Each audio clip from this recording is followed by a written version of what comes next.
¿Qué dice el Evangelio de Tomás?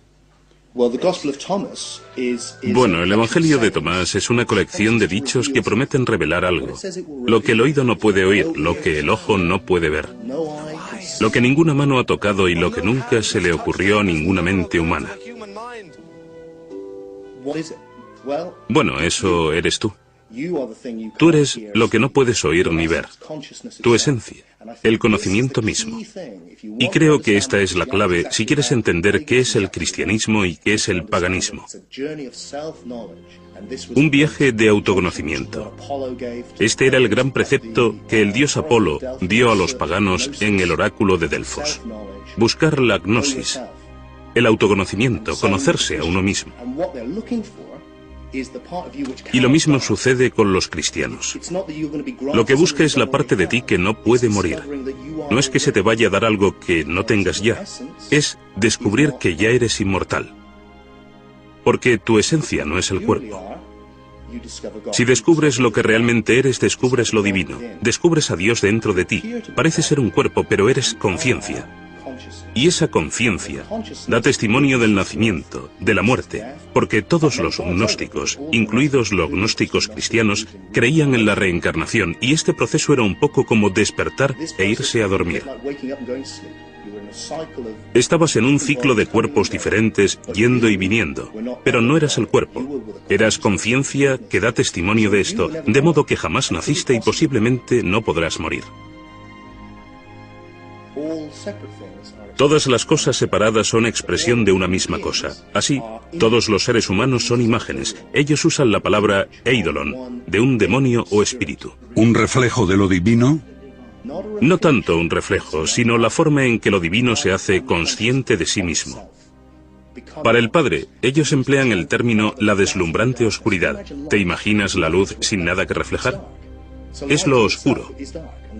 Entonces, la luz en sí misma es oscura. Y usan el término brillante oscuridad. Potencialidad pura, solo luz. Solo conciencia, sin nada de lo que ser conscientes. Cuando eso crea algo por sí mismo para ser consciente, o como la luz, algo para reflejar, el universo cobra existencia. Esta conciencia de Dios se expresa a sí misma en todos los seres. Así que todos nosotros somos imágenes o eidolons de la conciencia universal que es todo, que es Dios. El mito cristiano tal como lo conocemos marca un profundo abismo entre el hombre y Dios. Dios es Dios, nosotros simples mortales.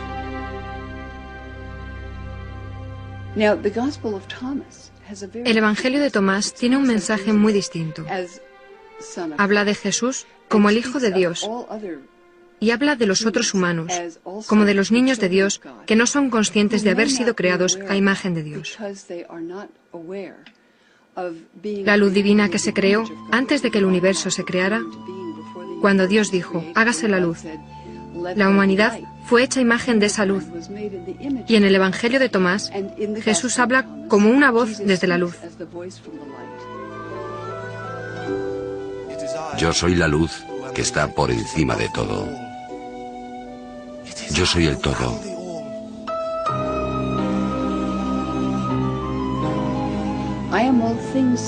Soy todas las cosas. Todas las cosas salen de mí. Estoy en todas las cosas. Rompe un trozo de madera y estoy allí. Levanta la piedra y me encontrarás.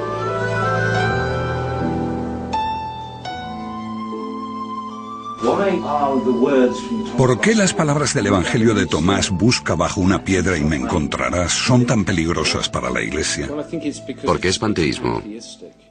Sugiere que la divinidad está en todas partes y en todas las cosas. Lo que ocurre con el triunfo del cristianismo es que se traduce en la creación de una iglesia. Para llegar a Dios, tienes que hacerlo a través del obispo.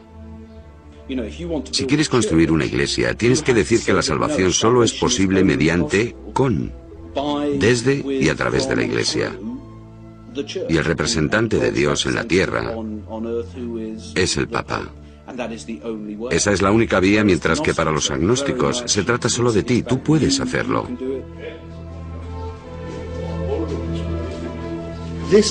Esa fue la revelación de la gnosis, que tu esencia es inmortal. No tenías que ganártelo siendo un buen chico, obedeciendo las normas. Por eso los gnósticos son bastante anarquistas, son librepensadores, libertinos, no obedecen reglas. Y por supuesto, su gran héroe Jesús es descrito en sus relatos como un libertino que se relaciona con prostitutas y gente poco respetable. Él rompe las normas, no respeta el sábado y ataca a las autoridades religiosas. Es un clásico carácter gnóstico. Ellos eran así. Porque para ellos no hay que obedecer las reglas, para ellos se trata de descubrirse a sí mismos, lo que eres de verdad. En el Evangelio de Tomás el mensaje es más importante que el mensajero. Es anterior a los 4 evangelios, como ocurre con un hombre considerado como fundador de la fe cristiana, pero que se empieza a ver con una luz diferente, Pablo. Pablo es gnóstico, habla del Cristo interior. Habla de la inmortalidad, como las escuelas mistéricas, porque Pablo existe antes de la historia literal. Pablo es un personaje totalmente malinterpretado en la historia. En tiempos de Pablo, digamos, no hay división entre gnosticismo y literalismo, porque el literalismo no se había desarrollado aún. 2 generaciones después, los evangelios de la Biblia hablan en detalle de la vida de Jesús. El mensajero se hace más importante que el mensaje, y Jesús pasa a ser literalmente el Hijo de Dios. Pero antes de eso, Pablo, a pesar de posteriores adaptaciones e inserciones, nos habla todavía de Jesús como de un misterio, una metáfora, una voz interior.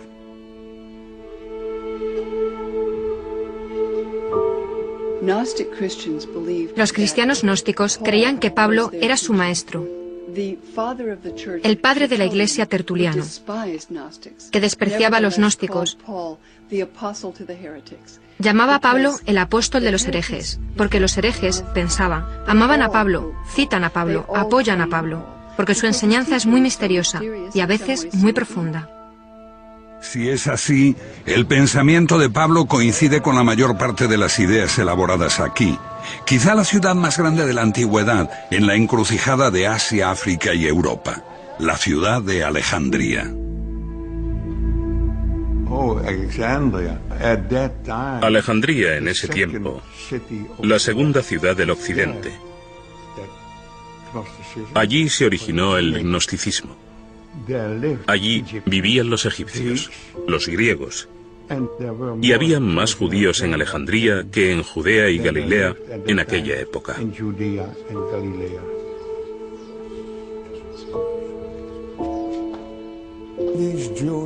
Esos judíos vivían en el exilio, pero habían encontrado un Dios desconocido en sus corazones. Al mismo tiempo, no podían encontrar a ese mismo Dios en el mundo, porque el mundo estaba lleno de mal y sufrimiento. Y el buen Dios, el verdadero, lleno de misericordia, envió a Jesús para redimir a la humanidad de Yeldebaoth.